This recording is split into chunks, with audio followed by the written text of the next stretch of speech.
You're 20 years old, working as a legal secretary in Toledo, Ohio. For an entire year, you've been waking up in cold sweats from the same horrifying nightmare. Night after night, you dream that someone knocks on your office door. You recognize the person, so you let them in. Then they chase you, abduct you, and murder you. You tell your mother about these dreams, crying in terror, saying, "He murdered me, Mom." Your family tries to comfort you, telling you it's just a bad dream. But deep down, something feels different about these nightmares. They feel too real, too vivid, too specific. Then one morning, on August 4th, 1981, you go to work like any other day. By noon, you've completely vanished without a trace. Your car keys and purse are gone, but your vehicle sits locked in the parking lot. The office doors are locked, the lights are on, the radio is playing, and most eerily of all, the romance novel you were reading lies open on your desk to the only violent scene in the entire book, a scene where the heroine gets abducted at knife point. This is the true story of Cynthia Anderson, and what happened to her remains one of Ohio's most haunting unsolved mysteries. But after decades of investigation, new theories have emerged that challenge everything we thought we knew about this case. My name is your host, and today we're diving deep into a disappearance that's far more complex than it first appeared. This is the story of a young woman who may have dreamed her own fate, or perhaps orchestrated the most elaborate disappearance in Toledo's history. Cynthia Jane Anderson was born on February 4th, 1961, to parents Margaret and Michael Anderson. She grew up in what her family described as a close-knit, devout Christian fundamentalist household, with her sister Christine and two brothers Mark and James. Her father would later describe her as a very quiet, obedient type of girl who never made waves with either myself or her mother. But this picture-perfect family dynamic was about to change dramatically. In 1980, when Cynthia was just 18 years old, something started happening that would set the stage for one of the most mysterious disappearances in American history. She began having vivid, terrifying dreams about being abducted and murdered. These weren't just occasional nightmares. They happened night after night for an entire year leading up to her disappearance. Her sister Christine later recalled overhearing Cynthia crying to their mother one morning as she was getting dressed for work. Cynthia was in absolute terror, describing these lucid nightmares where a man she recognized would knock on her door, she'd let him in, and then he would torment, abduct, and murder her. The detail that made these dreams particularly disturbing was that Cynthia always recognized her attacker in the dream, though she never revealed who it was. By 1981, Cynthia was working as a legal secretary at the law offices of James Rabbit and Jay Feldstein, located in a strip mall on East Manhattan Boulevard in Toledo. Every morning, she would make the short drive from her family home in Michigan across the bridge into Ohio for work. The job gave her a taste of independence that she'd never experienced in her strictly religious household. Cynthia had also begun dating a young man named Jeff, whom she'd met at church. Jeff was already attending Bible college, and Cynthia had made plans to join him there. In fact, by August of 1981, she had already put in her 2 weeks' notice at the law firm. She was just days away from leaving her job to start what many assumed would be the next chapter of her life. But her father Michael noticed something troubling in the months leading up to her disappearance. He later told investigators, just before she disappeared, she was becoming like a debutante. She was spending a lot of time on her face and herself, and she'd skip breakfast for this reason. And that may be part of the problem. For a family that valued modesty and traditional Christian values, Cynthia's newfound interest in makeup and dieting was seen as concerning behavior. This change in Cynthia's appearance and behavior coincided with what she claimed were threatening phone calls at work. According to Cynthia, someone had been calling the law office repeatedly, though she never provided details about who was calling, what they were saying, or what they wanted. Her employers, James Rabbit and Jay Feldstein, were concerned enough about these reports that they implemented new security measures. They instructed Cynthia to always lock the doors when leaving, and installed a buzzer system she could use to alert neighboring businesses if there was an emergency. The day before Cynthia's disappearance, a client of the law firm witnessed something that would later prove significant. He had come to the office to pay a legal bill when the phone rang. Cynthia answered, and immediately her face changed to what he described as a look of pure horror. She quickly hung up. When the phone rang again moments later, she answered and hung up just as quickly. The client asked if everything was okay, and Cynthia assured him that someone had been calling the office lately but that everything was fine. However, the client left feeling deeply disturbed by what he'd witnessed.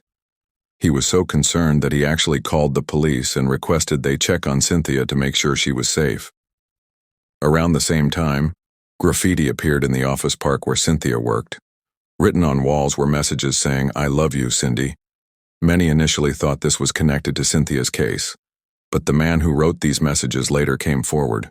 He explained that the graffiti was intended for a different Cynthia, a woman named Cynthia Betts, and that the GW signature stood for Greg Wyszynski. This Cynthia Betts confirmed the relationship, definitively proving the graffiti had nothing to do with Cynthia Anderson's case. Now, before we continue with what happened on that fateful August morning, I want you to pause for a moment and consider subscribing to this channel if you're finding this case as fascinating as I am. We dive deep into cold cases like this one, bringing you details and theories you won't find anywhere else.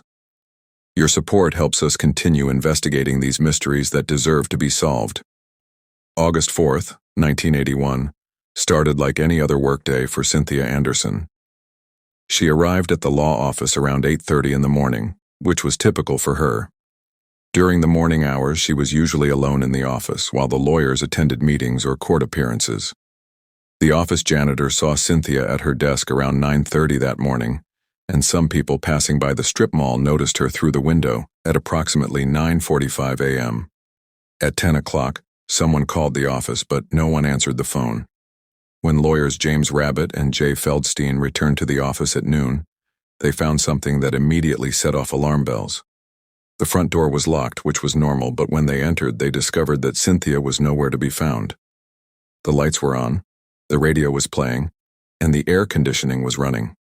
Mail had been placed inside the front door handle, suggesting Cynthia had been there to receive it, but there was no sign of Cynthia anywhere in the building. What made this disappearance particularly strange was that Cynthia had a routine whenever she needed to step out of the office during work hours. She would always place the phones on hold and leave a note explaining where she was going and when she'd return. Neither of these things had been done. Her purse and car keys were missing, but her car was still parked and locked in the lot outside. As the lawyers searched the office for clues about what might have happened, they made a discovery that sent chills down their spines. The romance novel Cynthia had been reading was lying open on her desk. But it wasn't just open to any random page. It was open to the only violent scene in the entire book, a scene where the heroine is abducted at knife point. For a book that was primarily a love story, having it open to this specific scene seemed far too coincidental. The investigation began immediately, but police found no signs of forced entry or struggle anywhere in the office. The building's security hadn't been compromised, and there were no witnesses who saw anything suspicious in the strip mall that morning. Cynthia Anderson had simply vanished, leaving behind only questions and that ominously opened book. About a month after Cynthia's disappearance, Toledo police received a phone call that would add another layer of mystery to an already baffling case. A woman called, speaking in low whispers, claiming to have information about Cynthia's whereabouts. The caller said that Cynthia was being held in the basement of a white house and that there were two houses side by side owned by the same family. According to the caller, the family was out of town, but their son was home and was the one holding Cynthia captive. The police officer who took the call tried desperately to get more specific information, an address, a neighborhood, anything that would help them locate these houses. But when pressed for details, the woman became nervous and hung up. She called back later. But again, when police asked for more concrete information, she abruptly ended the call. Despite extensive searches throughout Toledo's North End, police were never able to identify the houses the caller described. Over the years, several suspects emerged in Cynthia Anderson's case. Two of the most prominent were convicted drug dealer Jose Rodriguez Jr. and his attorney, Richard Neller. Neller had worked with Anderson's law firm in 1981, and investigators theorized that Cynthia might have overheard conversations between Neller and Rodriguez about drug deals. The theory suggested that this knowledge could have led to her abduction or murder. In 1995, 14 years after Cynthia's disappearance, an informant came forward during Rodriguez's drug trial. This informant claimed that Rodriguez had confessed to killing Cynthia Anderson as revenge against Neller for not getting him a better deal in a previous case. However, the court deemed this testimony unreliable, and no charges were ever filed in connection with Cynthia's disappearance. The Cook brothers, Anthony and Nathaniel, were also investigated as potential suspects. These two had committed at least 9 rapes and murders in the Toledo area between 1973 and 1981, making them active during the time of Cynthia's disappearance. However, both brothers have consistently denied any involvement in her case. But here's where this decades-old case takes a fascinating turn. Recent discussions and analysis have brought forward a theory that challenges the fundamental assumption that Cynthia Anderson was abducted. Some investigators and amateur sleuths now believe that Cynthia may have staged her own disappearance. This theory gained traction when people began examining the inconsistencies and peculiarities in the case with fresh eyes. Consider this. Cynthia's behavior in the months before her disappearance showed signs of someone preparing to make a dramatic life change. Her sudden interest in makeup and dieting, which her conservative father disapproved of, suggested she was breaking away from the strict religious values she'd been raised with. The timing of her disappearance is also significant. Cynthia vanished just 2 weeks before she was supposed to quit her job and start Bible college with her equally fundamentalist boyfriend. For someone who may have been having doubts about the path laid out for her, this would have been her last chance to escape before being locked into a life she possibly didn't want. The threatening phone calls that only Cynthia reported become questionable under this theory. Apart from the incident witnessed by the client the day before her disappearance, where he didn't actually hear what the caller was saying, there's no independent verification of these threats.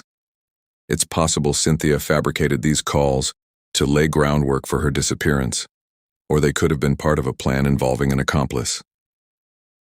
The book opened to the violent kidnapping scene takes on new meaning under this theory. Rather than being a chilling calling card left by an abductor, it could have been a deliberate piece of staging by Cynthia herself. She would have known her boss's schedules and had time alone in the office to set this scene.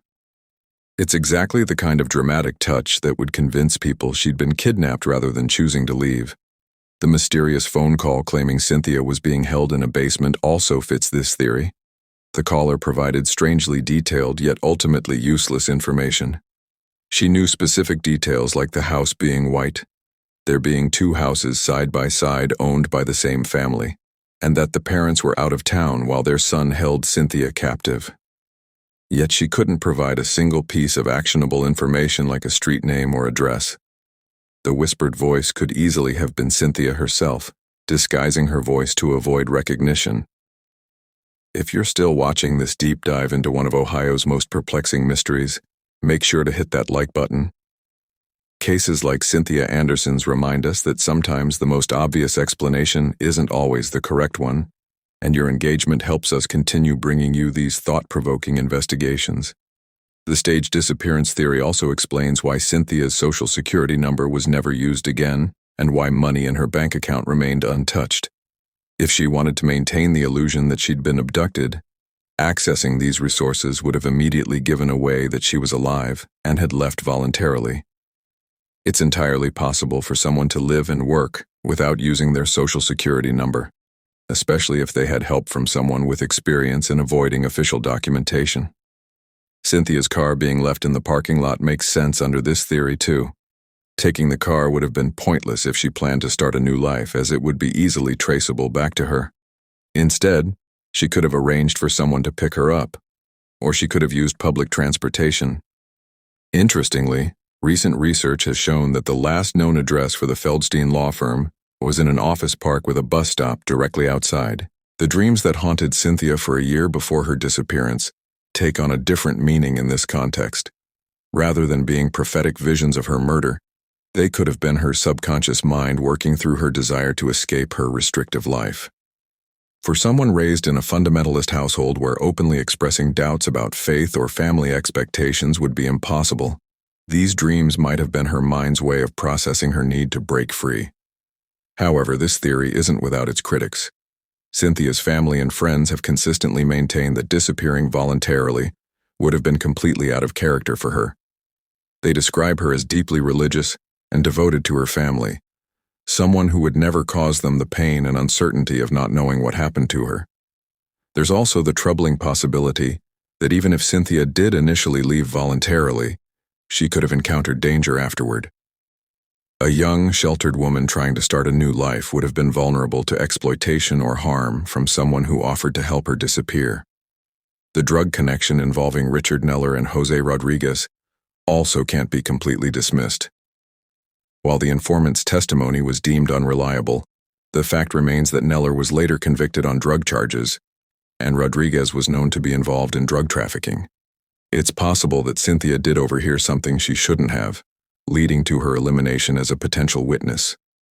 Today, more than 40 years after Cynthia Anderson walked out of that law office for the last time, her case remains officially unsolved. Her parents, Margaret and Michael Anderson, both passed away without ever learning what happened to their daughter. Margaret died of cancer in 1983, just 2 years after Cynthia's disappearance.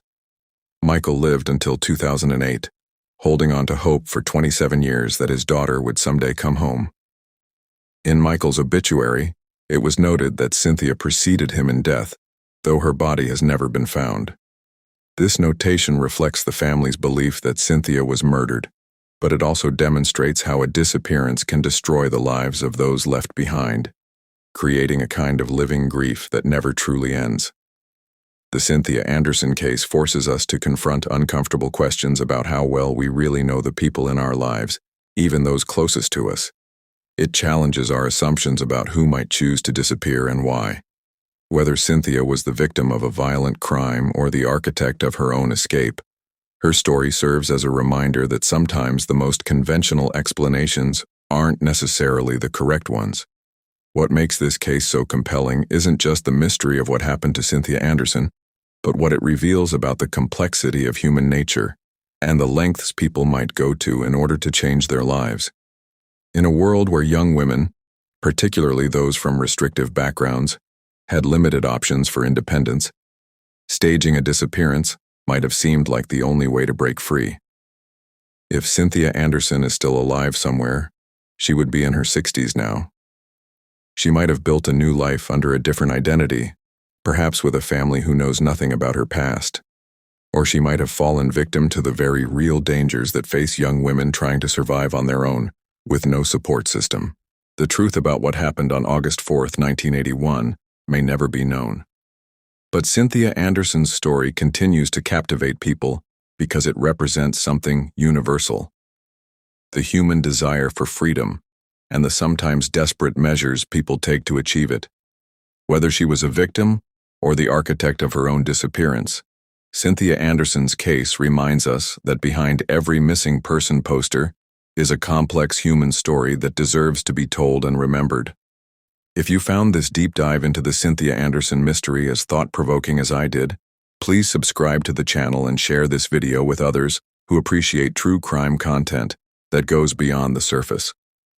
Cases like this one need continued attention, not just for the sake of solving them, but to honor the memory of those who vanished and the families who never stopped searching for answers.